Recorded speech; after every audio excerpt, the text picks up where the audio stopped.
Welcome to this week's edition of Inside the Capitol. I'm Jason Atkins, Executive Director of the Minnesota Catholic Conference, and I'm here with Maggee Hangge.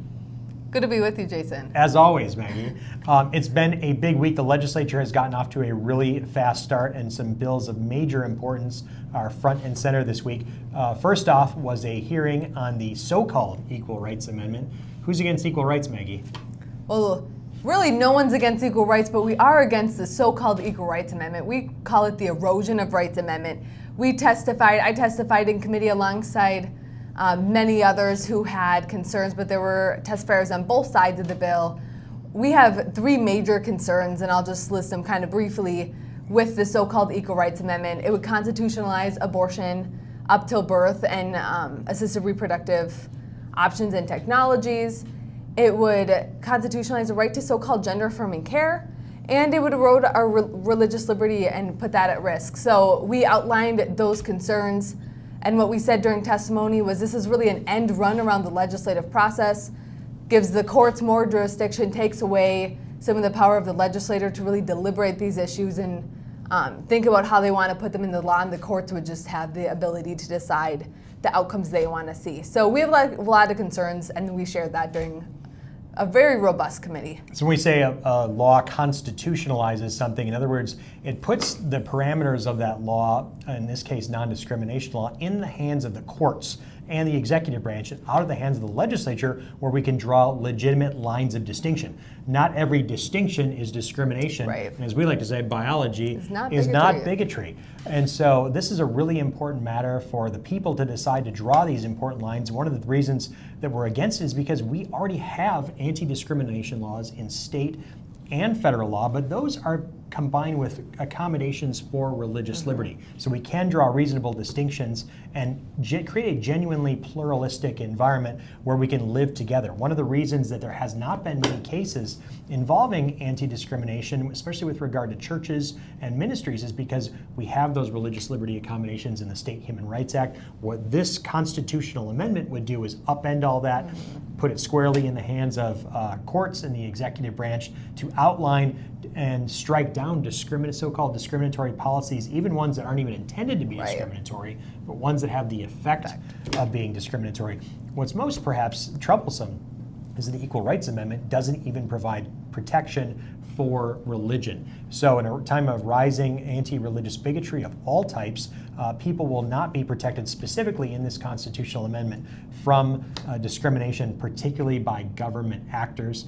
We think that's precisely because some of the proponents of this legislation and this constitutional amendment want those claims of non-discrimination, especially with regard to abortion, gender ideology, trump religious freedom and religious exercise. So if this were to be approved by the legislature, it would go to the ballot in 2026.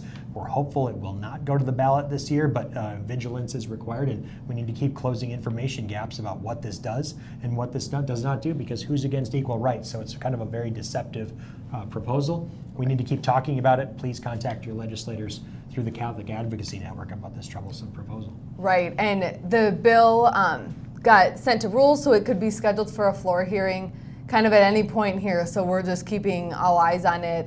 And yeah, like you said, encourage you to contact your legislators because it could be before them very soon. So. Other big news this week, too, was two bills that were part of our Protect Kids package from gun violence were heard at the Capitol in some very emotional hearings. The first was about school safety legislation. So we're taking an all of the above comprehensive approach to protecting kids from gun violence, which includes a ban on high-capacity magazines, which means ammunition magazines that hold 10 rounds or more. School safety, increasing the school levy program and the school safety program to include public, private, private, that is non-public, tribal, and charter schools, I'll get that right, and make a per pupil funding allocation for all kids. We think that when the state puts money out there that's dedicated to students, it should serve all students irrespective of school choice, including school safety funds. And the third piece of that is the stop harms of addictive social media. We're getting a really positive and enthusiastic response on that bill, but the first two pieces were heard on Tuesday. Very emotional testimony on the magazine ban that failed to get out of committee on a 10-10 party line vote. Democrats for it, Republicans against it. That bill could be brought up again, though, if there is some kind of compromise on a broader package of legislation or people change their mind. Bills could get brought up again for another vote. Unlikely, though, that this passes this legislature, especially in an election season. It's something we need to continue to talk to legislators about as well. The school safety legislation was laid over for possible inclusion in a budget bill or sending to the floor as part of some kind of education spending proposal. That has a tough road, though, as well, to be perfectly honest. And again, partisan politics in an election year tying a lot of things up. And if I can add, and Please. It's a 67-67 tie in the House, just as a reminder. So anything that doesn't have bipartisan support basically is just sitting in committee, hoping to get into an omnibus or maybe getting passed out at a later date, like you said, if someone changes. Do you want to say anything about that third piece of that Protect Kids bill, which is the Yeah, Stop Harms we've of Addictive continued to Social have great conversations about our online protection bill. We've had good conversations on both sides of the aisle this week. We have a lot of enthusiasm for it. There's also a lot of questions about how it would work, and we're trying to connect with tech experts in different things. So if that's something I'm just going to throw out, if any of you are listening to this happen to be a tech expert, we would love to hear from you, or if you have situations that you found your kids in related to harms of social media, we'd love to hear from you as well. But we continue to till the soil at the legislature, both in the House, and got some good movement in the Senate as well this week. So that was really exciting.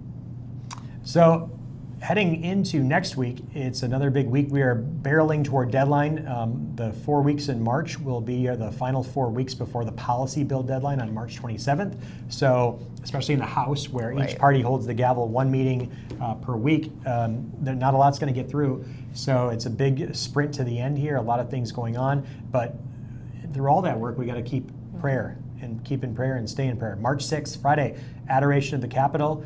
The bishops of the Archdiocese of St. Paul, Minneapolis will be present. One bishop will be there at some point in the day. Join the bishops in prayer for our state, prayer for our elected officials. It is divisive and polarized here. There's no doubt about it. One of the biggest challenges is that some legislators tune out when the other party's talking. And it's a sad state of affairs, but we need open hearts and open minds. We need people to listen, as St. Benedict said, with the ear of the heart. So we need to pray for our elected officials, and we need to pray for our state. Maggie, what should we leave the listeners with?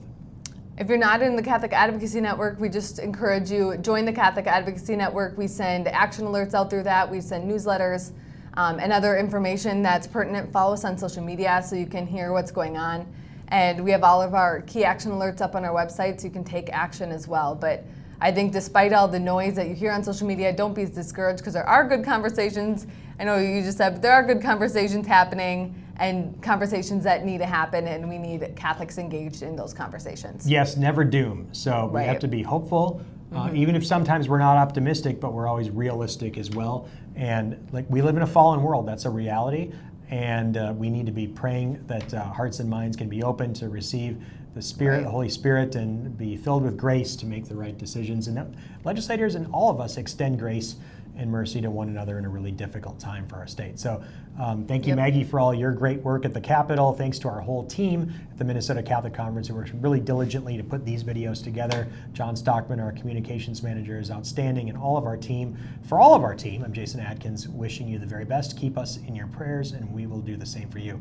Thanks so much. God bless. Thank you.